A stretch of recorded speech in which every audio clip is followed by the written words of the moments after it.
Esto es Aprendamos Juntos, y hoy vamos a hablar sobre el pensamiento, la costumbre y la sabiduría práctica a través de los ensayos de Michel de Montaigne. Imaginen el siguiente escenario. Hay un hombre que, hace más de 400 años, decidió abandonar todas sus responsabilidades públicas.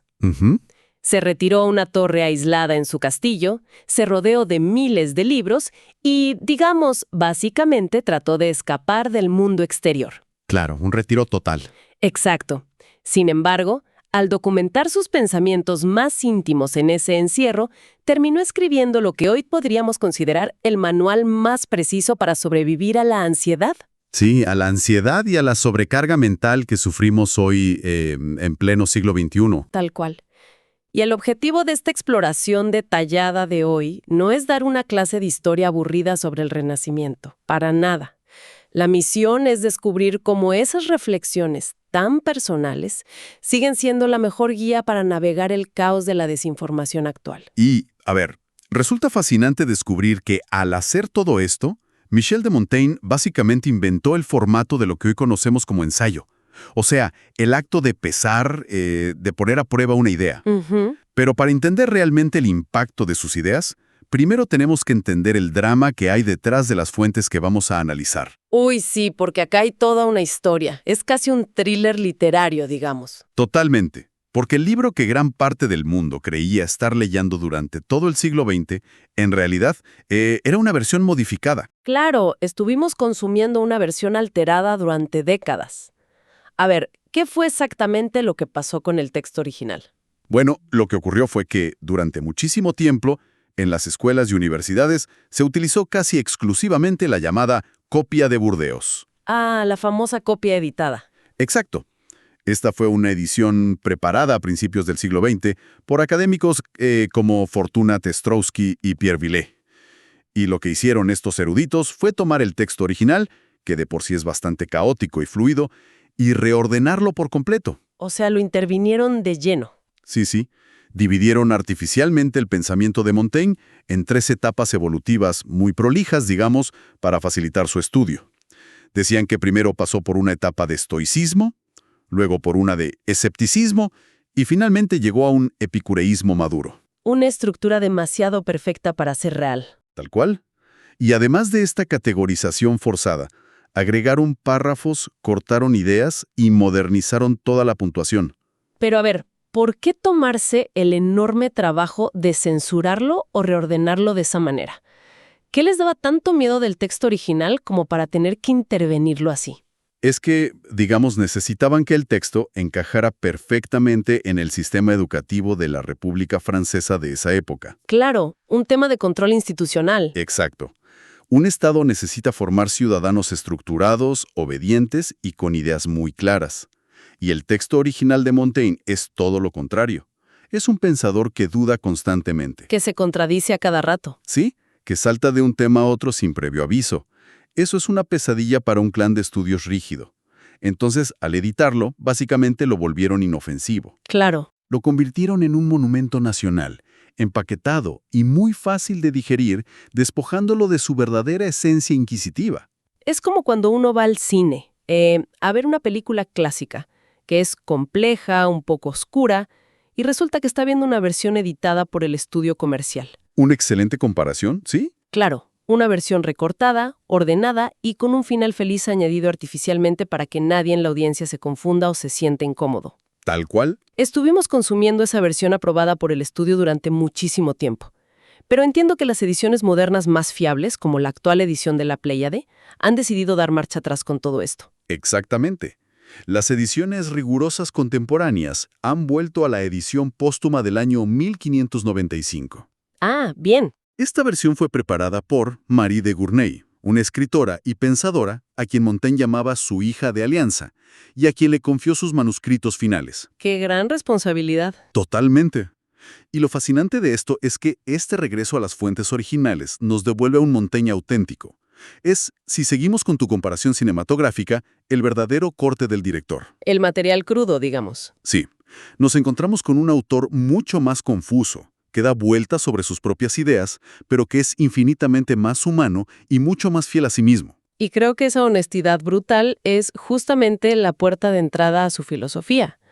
Porque cuando uno abre el libro y lee el prólogo al lector, que fue escrito en 1580, se encuentra con una advertencia bastante insólita. Sí, muy poco común para la época. Él avisa desde la mismísima primera página que no busca la gloria literaria, ni complacer al público. Dice que su fin es puramente doméstico y privado. Ujú. Que solo quiere dejar un retrato para que sus amigos y parientes lo recuerden. Se propone mostrarse simple, natural y común con todos sus defectos. O sea, el hombre mismo es la materia de su propio libro. Mm.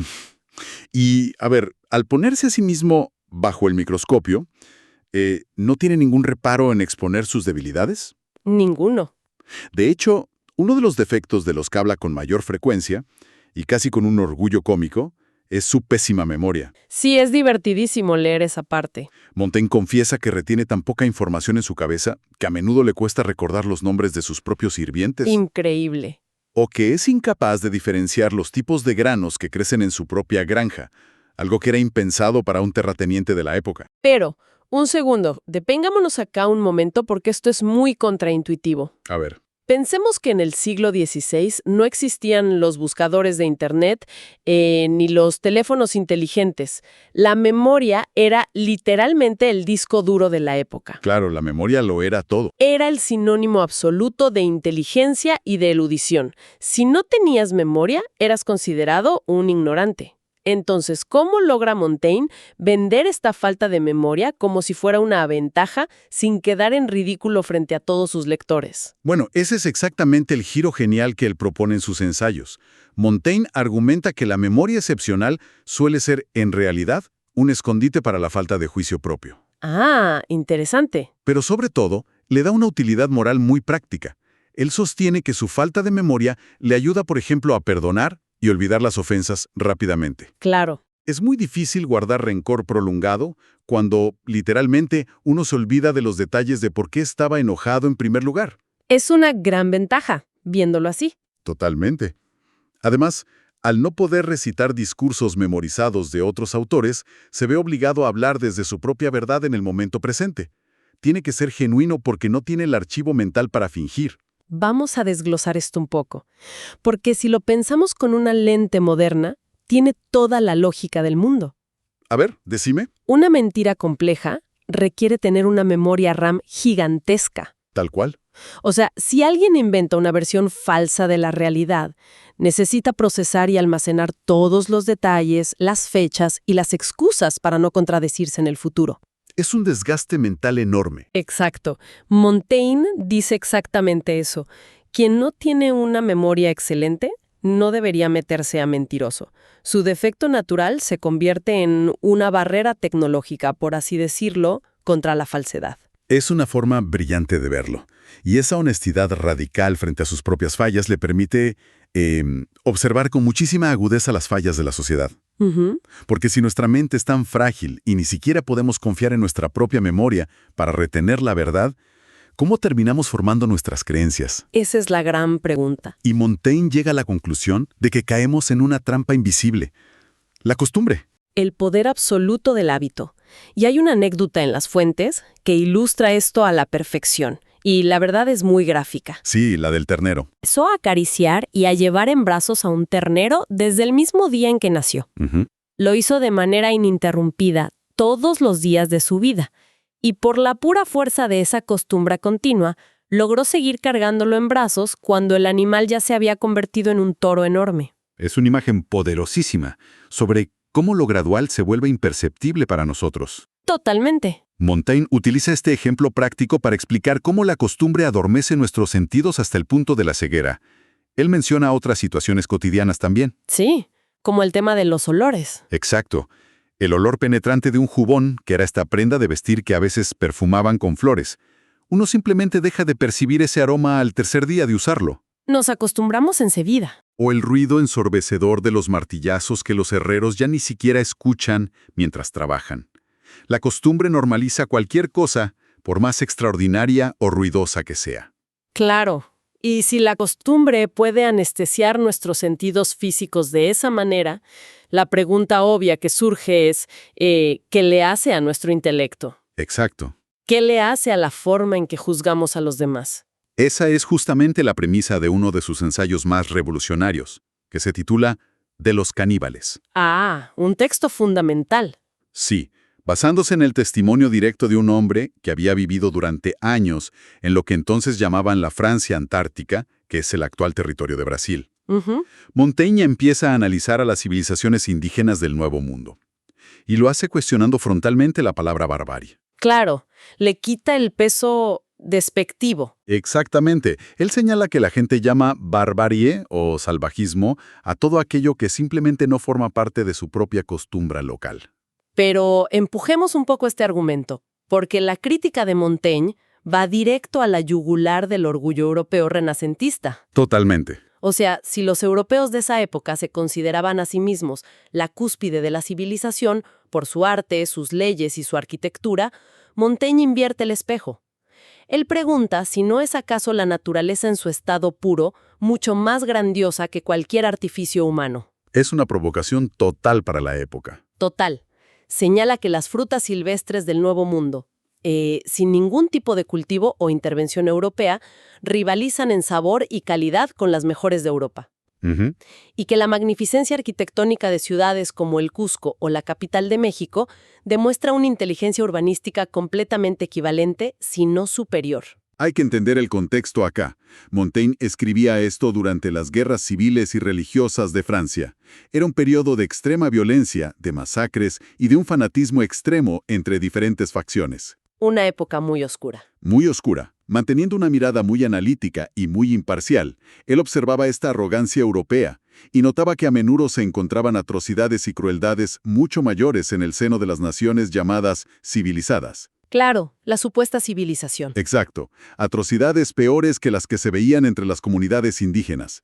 Según los relatos que él recogía, estas últimas vivían en una estructura de mayor igualdad, en armonía con su entorno y, fundamentalmente, sin esa codicia desmedida por conquistar y acumular tierras ajenas. Una perspectiva muy moderna. Sí, la verdadera barbarie, sugiere Montaigne, no está en andar desnudo, sino que suele estar escondida debajo de ropas elegantes y costumbres refinadas. Ahora bien, si la costumbre nos lava el cerebro tan fácilmente y nos hace creer que nuestra forma de vida es la única válida, el antídoto natural debería ser la educación. Lógicamente.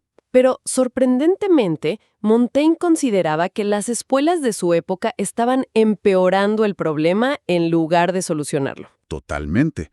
Si conectamos la trampa de la costumbre con el panorama general de la sociedad, vemos que para Montaigne la raíz de la ignorancia dogmática estaba justamente en el sistema educativo. Ujú. Él lanza una crítica feroz contra la memorización vacía, contra un modelo que premia la acumulación de datos sin exigir ningún tipo de comprensión real. Claro, critica duramente a quienes saben declinar a la perfección la palabra virtud en sus formas latinas, pero no tienen la menor idea de cómo ser virtuosos en su vida diaria. Exactamente. Dice que un loro puede ser entrenado para repetir las palabras de Cicerón, pero eso de ninguna manera lo convierte en un filósofo. Él afirma que saber de memoria no es saber. Es una frase brillante. Saber de memoria no es saber. Es como comer sin digerir. O sea, si los alimentos no se procesan en el estómago, no se transforman en nutrientes, no pasan a formar parte de nuestra sangre ni fortalecen el cuerpo. Copiar y pegar datos en la memoria a corto plazo no es aprender. Tal cual. Por eso él insiste tanto en que el rol de un tutor no es llenar un recipiente. Se necesita formar una cabeza bien hecha, en lugar de una cabeza muy llena. Y para ilustrar cómo debería ser una educación que realmente forme el intelecto, de manera inmersiva y sin violencia, las fuentes detallan un experimento pedagógico fascinante. Ah, el experimento del padre, esto es increíble. Sí, que el propio padre de Montaigne llevó a cabo con él. El padre quería evitarle a su hijo los años de sufrimiento inútil estudiando gramática de la manera tradicional. Ujú. Así que contrató a un médico alemán, que era un gran latinista, pero que no hablaba una sola palabra de francés, para que cuidara de Michel desde que era un bebé recién nacido. ¿Qué nivel de compromiso? Total. Y la regla estricta era que este tutor debía hablarle al niño única y exclusivamente en latín. Y lo más increíble es la logística de todo esto, porque toda la casa, todo el entorno tuvo que adaptarse a este experimento. Sí, no era solo el tutor. Y el resultado fue asombroso. Montaigne aprendió un latín perfecto, fluido y natural, como si fuera su lengua materna, sin tener que memorizar reglas gramaticales. Claro, por pura inmersión. Y lo más importante, sin derramar una sola lágrima. Hay que recordar que la violencia escolar, los castigos físicos y los látigos eran la norma pedagógica absoluta en el siglo XVI. Era lo estándar en esa época. Exacto. Este experimento demostró que la educación, cuando es práctica, cuando fluye naturalmente con el entorno y sobre todo elimina la coerción, transforma la mente de una manera profunda y duradera. Una vez que esa mente está formada, que esa cabeza bien hecha está lista, inevitablemente tiene que salir a interactuar con el mundo. Sí, claro. Tiene que enfrentarse a la sociedad, al trabajo, a las relaciones, y acá entramos en la visión de Montaigne sobre los vínculos, específicamente su concepción de la amistad y lo que él define como la trastienda. Un concepto clave. Para Montaigne, la experiencia cumbre de la vida humana era la amistad perfecta.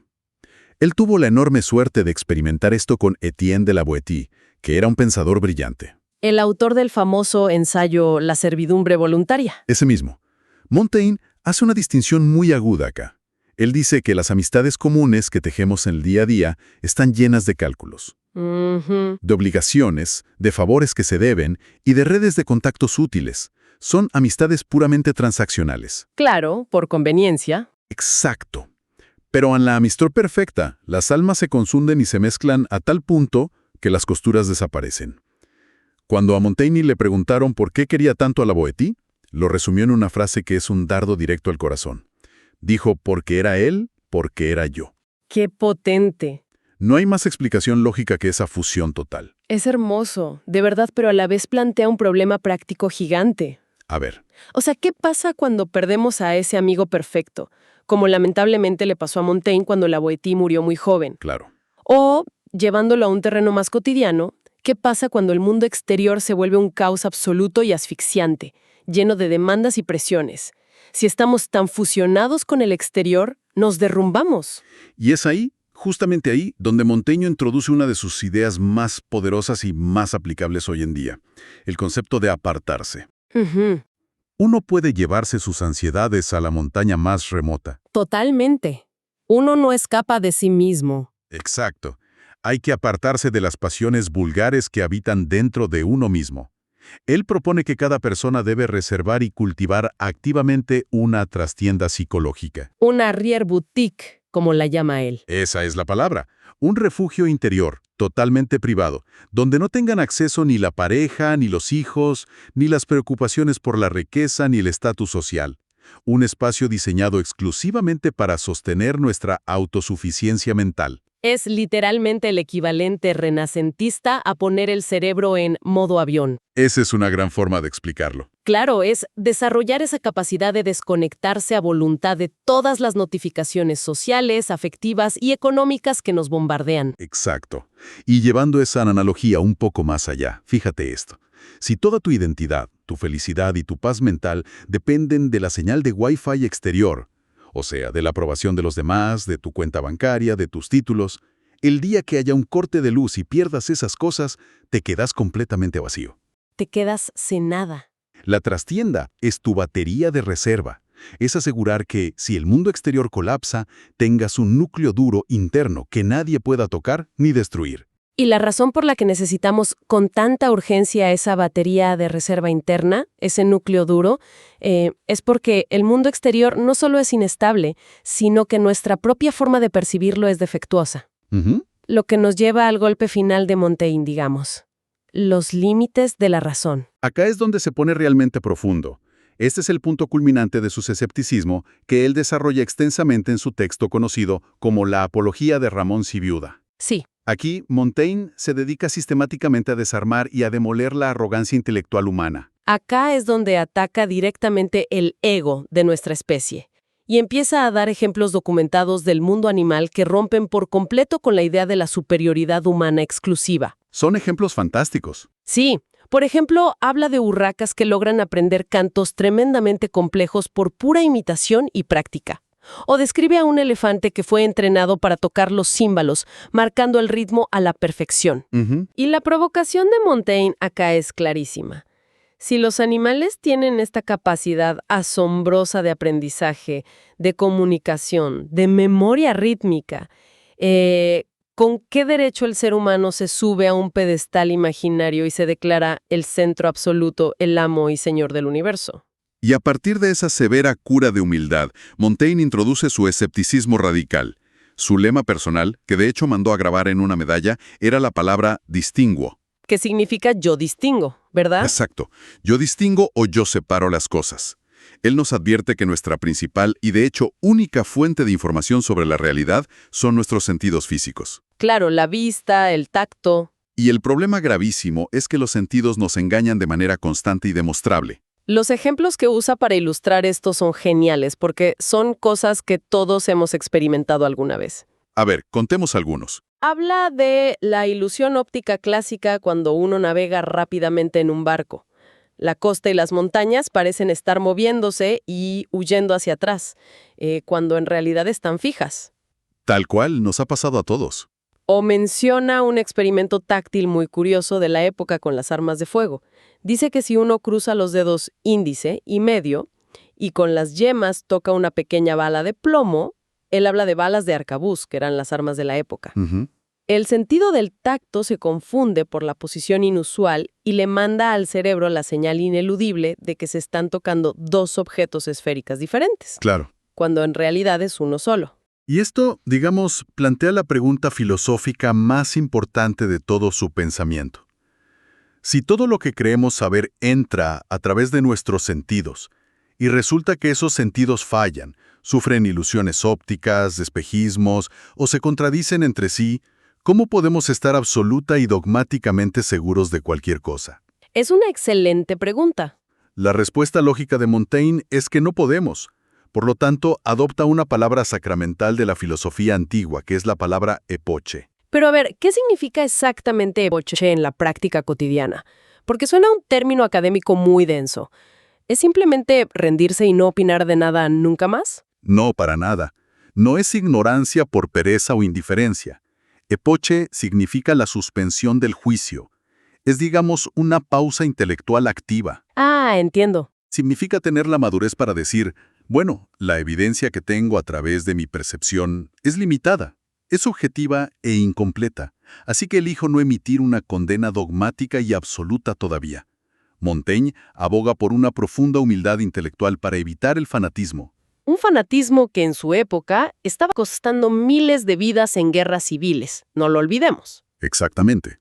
Bueno, si miramos todo este recorrido y tratamos de sintetizar lo que acabamos de explorar, queda muy claro que el mensaje de este hombre encerrado en su torre hace 400 años es un llamado urgente a la honestidad brutal con nosotros mismos. Totalmente. Nos pide que dejemos de esconder nuestras fallas y admitamos, por ejemplo, lo frágil que es nuestra memoria.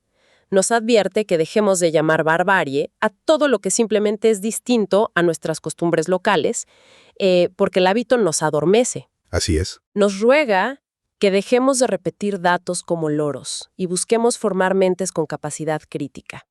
Y sobre todo nos implora que construyamos esa trastienda mental, ese núcleo duro, para poder aplicar la suspensión del juicio frente a un mundo que nuestros propios sentidos no logran comprender del todo. Exactamente. Es un antídoto directo contra la soberbia. Nos enseña que la verdadera sabiduría práctica no consiste en tener todas las respuestas indiscutibles, sino en aprender a convivir pacíficamente con la duda y la incertidumbre. Y para cerrar este análisis, hay un pensamiento que se desprende de todo esto y que creo que vale la pena llevarse para masticar en soledad a lo largo de la semana. A ver. Pensemos en esto. Si nuestros sentidos nos engañan habitualmente, como esa montaña que parece moverse desde el barco, Y si muchas de nuestras verdades absolutas resultan ser meras costumbres geográficas impuestas por el lugar donde nacimos, Ujú. ¿Cuántas de las certezas incuestionables que tenemos hoy en día, esas banderas ideológicas por las que la gente discute ferozmente en redes sociales y arruina relaciones familiares, serán vistas por las personas dentro de 400 años como una simple y ridícula barbarie de nuestra época? ¡qué gran reflexión! Quizás esa es la mejor invitación posible para poner en práctica la suspensión del juicio hoy mismo, antes de nuestra próxima reacción impulsiva. Hasta la próxima.